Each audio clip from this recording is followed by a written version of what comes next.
So I'm Jessica. This is my sister Bo. Bo is the owner of Bo-Tex Dairy, and I manage Bo-Tex Dairy.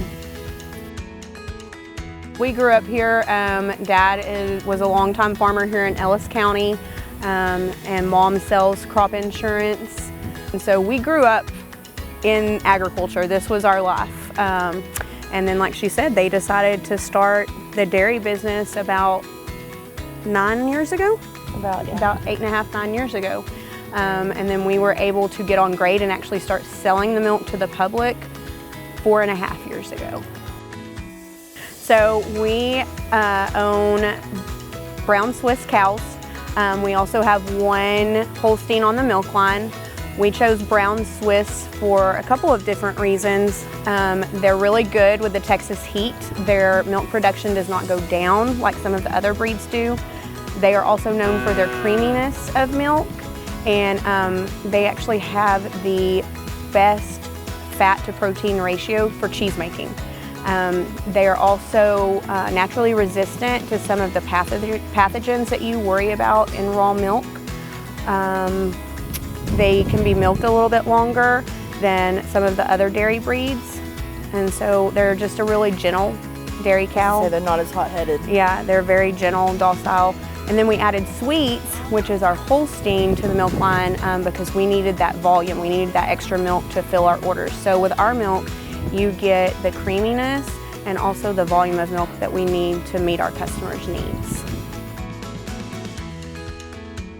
When a shift starts, we bring the cattle from the pasture up onto the back concrete, and there we wash them off. We just kind of knock all the mud and the poop off of them, make sure that they're clean from the hips down, belly forward. We put their feet in the front part of the stanchion. They come in, they know their order, they know their name, they have a routine. And then we have little containers that we wash their teats with soap water. Then we rinse their teats, and we do what we call stripping, and you milk each teat 12 squirts by hand, and you're checking for mastitis. Mastitis is a bacterial infection that they get in their teat. So if they do have mastitis at that point, they get pushed back to the concrete and go last because we can't sell that milk. If they're all good, then we dip them with iodine to kill any bacteria that's still on the teat. That sets for 30 seconds, and we wipe that off.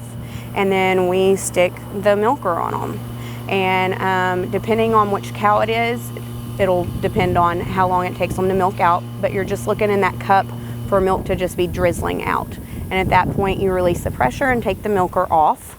You dip them with iodine again, and they go in the alley concrete for 45 minutes to let their teat canals close to help prevent mastitis.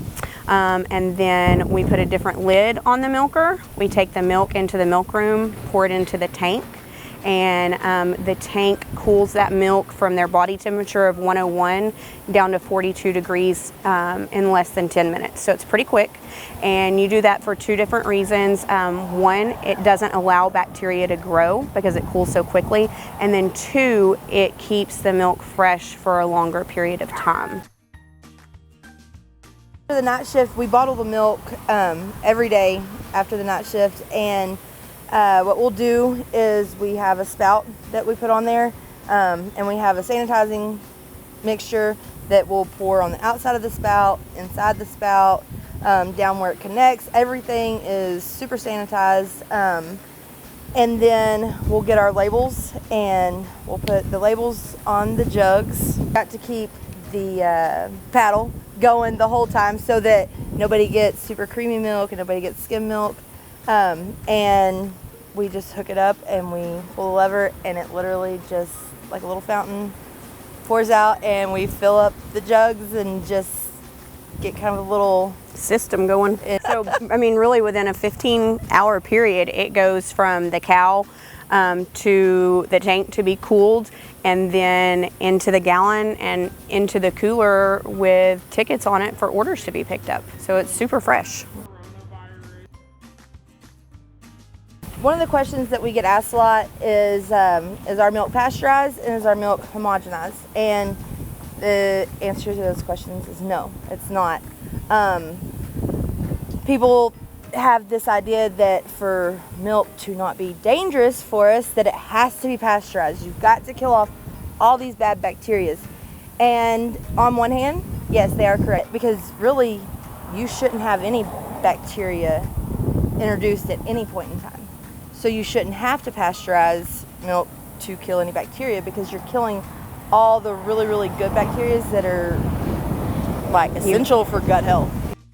So we would not ask the public or our customers to drink anything that we don't drink, and more importantly, that our kids drink. You know, they love our milk. That's the only milk that they will drink. We use the cream to make banana pudding and ice cream. There's some Facebook pictures of my little boy making ice cream with our cream and milk from here.